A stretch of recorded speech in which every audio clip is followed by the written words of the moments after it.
Patty Christensen, hand CRPS lady. So I mentioned in an earlier video that I like to do audibles when I'm out walking. So the one that I've been doing, and it's still set at 1.5 speed. I probably should change that. Anyway, it's called Revenge of the Tipping Point. Now, I can remember decades ago the tipping point, but truthfully, I can't remember what it was about. So I'm listening to this Revenge of the Tipping Point. What it kind of reminds me a little of is one of my favorites, and that's Freakonomics.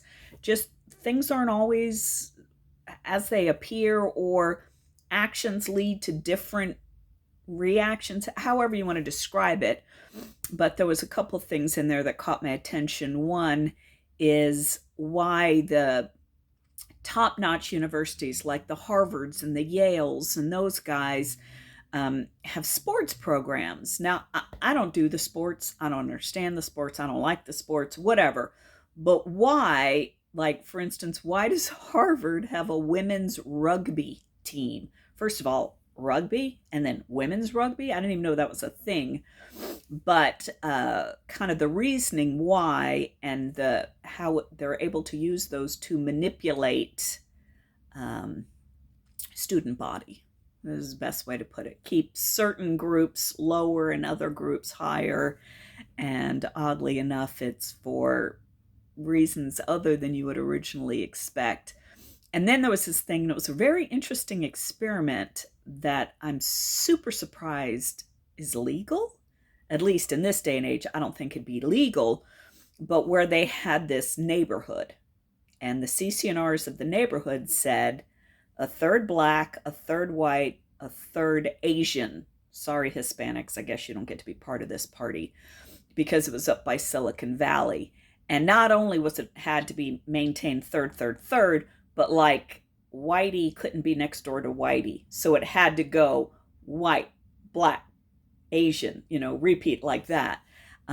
Just as kind of a social experiment to see how people got along. And apparently everybody got along well, because it was just a nice, even montage.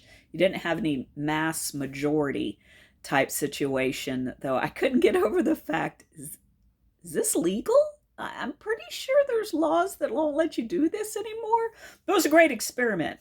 But what ended up happening is there was a lot, or a spot that's up for sale that would be a designated white people place, right?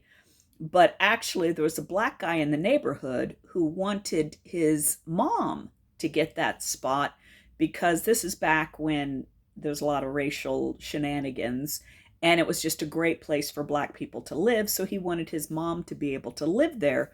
But see, that would have violated the CCNRs and taken it from third. So then the big question is, do we help out this guy's mom, but take it from the third? How does this social experiment play out? Anyway, I'll let you listen to how they ended up going on that. But I still couldn't get over the fact, are you allowed to do this? I don't know if you're still allowed to do this. Part of me wants to look up that neighborhood and see if that's still allowed, somehow grandfathered in from all the stuff today that wouldn't allow it. So anyway, it's an interesting book explaining kind of why things are done the way they're done, to kind of get you to a result that maybe you weren't. Anyway, figuring out the behind the scenes action would be the best way to describe it. So that's my book review for today. It's a pretty quick read, especially if you're accidentally at 1.5.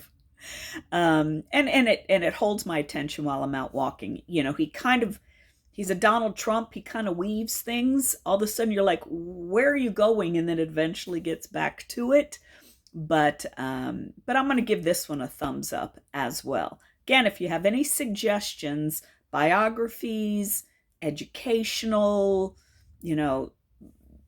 maybe historical, if it's not too political, let me know. Put it in the comments or shoot me a message if you're not a commenty kind of person. Thanks.